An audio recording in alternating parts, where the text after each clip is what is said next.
Good morning, my Real News Midday TV family. Thank you so much for tuning in this morning, and I'm wishing for everyone a wonderful and a blessed Sunday. And in the news this morning, teen killed during early morning shooting. A 17-year-old who police say frequently came to their attention was found dead on Thursday on Market Street in downtown Kingston, not far from the Denhamtown police station. He has been identified as Rondell Douglas. Senior Superintendent Michael Phipps, head of the Kingston Western Police Division, told the news that about 3:30 a.m., Douglas was killed by gunmen from the Denhamtown community. We have since done some investigation, and we are theorizing that a call was made from our lockups for persons to come and attempt to insert a contraband into the lockups. We have information that a rival gang member from the same lockup may have called the persons in the community to alert them that these persons were coming into the area. So what they did, they lay wait to the person and actually shot and killed him, he said, adding that gunmen attacked the police while they were processing the crime scene. Information reached to persons that the police had killed the person, so gunmen from Tivoli came and fired shots at the team that was processing the incident scene. In that process, they damaged the two service vehicles. We actually took evasive actions, pursued the men into Tivoli Gardens, and we found a 9mm pistol with some rounds of ammunition, Phipps said. He also told the news that prior to his death, Douglas had multiple run-ins with the law. He has attracted the attention of the police for some while now from juvenile delinquents, in that there were reports of him not doing something in terms of good order and proper behavior whilst attending school. So he was a person who frequently came to the attention of the police, where we had to intervene with his parents and everything, Phipps said. However, one of Douglas's neighbors claimed that despite having his troubles, he was never a gang member and was at the wrong place at the wrong time. Nice little boy, him just love to follow, him jovial. Last night we are on joke, said a neighbor as the tears streamed down her face. Douglas's older sister Monica Wagon said that her brother had left home at 2 a.m. to follow a friend. Asleep this morning, and when me wake up me shock. Me just can't believe say my brother dead. And me just get the picture of him, Wagon said, adding that since her brother's death, her mother has been inconsolable. Accused child killer allegedly beats inmates. 4 men, one of whom was identified as being part of the scheme to kidnap and murder Tashana Patterson and her 10-month-old daughter, Saroya Paulwell, are facing allegations of beating another detainee while in custody. Roland Balfour, Diama Lewis, Demario Caldwell, and Donovan Calinder appeared in the Kingston and St. Andrew Parish Court on Thursday on an indictment for unlawful wounding and assault occasioning actual bodily harm. It is alleged that on March 8, the complainant was taken into custody at the Kingston Central Lockup on suspicion of obstructing the police at a crime scene. The complainant was placed in a cell with the men, and a commotion was heard shortly after. An alarm was made and the police ran to the cell, where the complainant was seen bleeding from the right side of his head. He alleged that he was beaten with a full 2-liter bottle of water by 4 men who also kicked him all over his body. He was subsequently transported to the Kingston Public Hospital, where he was treated and released back into the police's custody. When the matter was mentioned before presiding judge Simone Walker McFarlane, the prosecutor requested an adjournment as the complainant was not brought to court and the investigator was not present at the hearing. The matter is to be mentioned on June 25. Balfour, 31, is in custody awaiting his next court date in the Home Circuit Court for the murder and the kidnapping of Patterson and Saroya, the daughter of politician Philip Paulwell. Lewis, 22, is before the court for breaching the anti-gang legislation. He is accused of being a member of the Umbrella Gang. Caldwell, 35, is before the court for having sex with a person under 16, while Calinder is charged with murder. 86 motorists ticketed, 6 people arrested in St. Mary public order operation.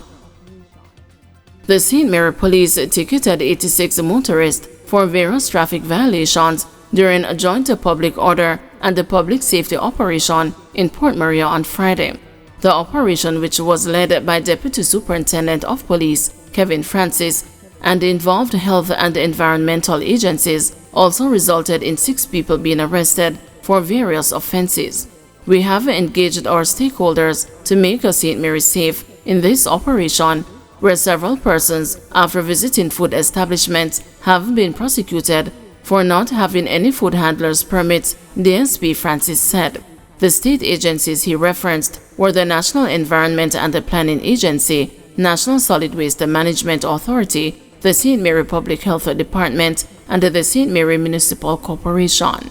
DSP Francis said the operation was not to oppress the people of Port Maria, but for their own safety. When you block the pedestrians from the sidewalks with your stall, you are going to force the pedestrians to walk in the road, which would become a safety concern, he said.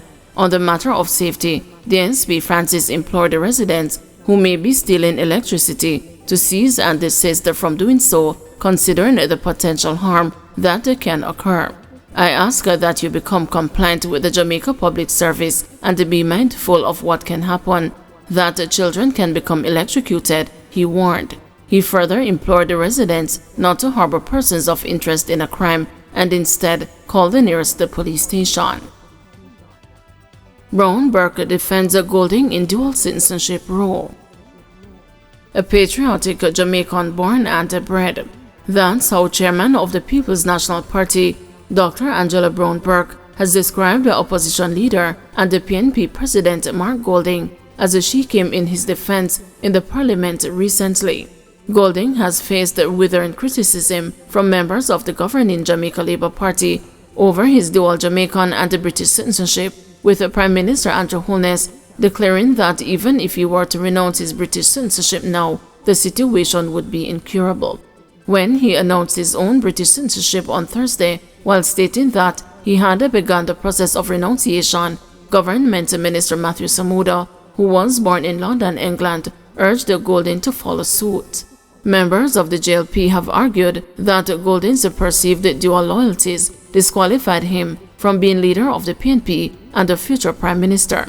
However, in her contribution to the sectoral debate in the House of Representatives on Wednesday, Brown Burke pointed out that Golding has broken no law.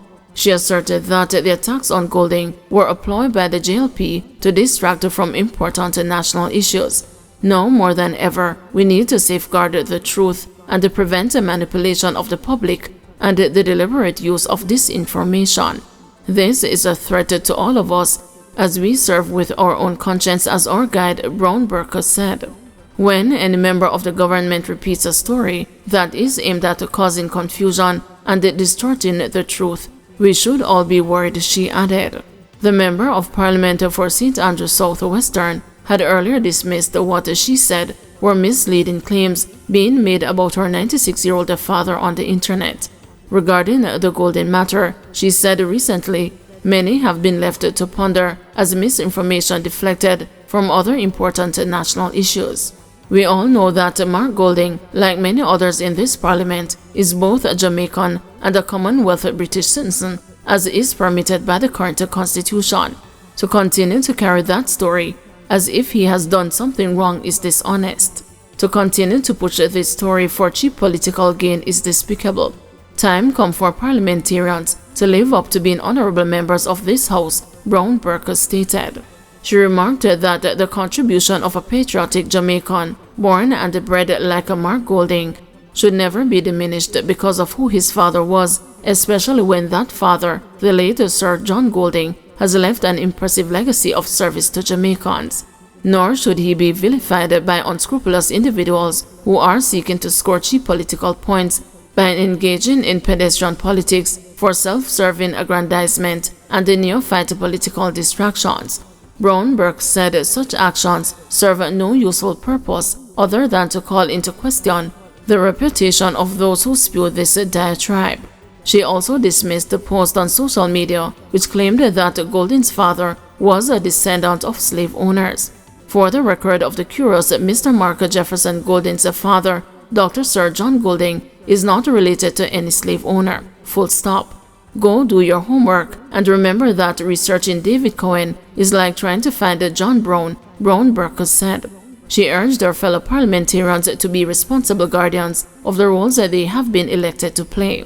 We cannot engage in wanton disregard for decency in pursuit of scoring political points. Jamaica is too dangerous for recklessness and oral diarrhea, she said. Guys, thanks for watching. Please join us this afternoon at 2 p.m. for another news update.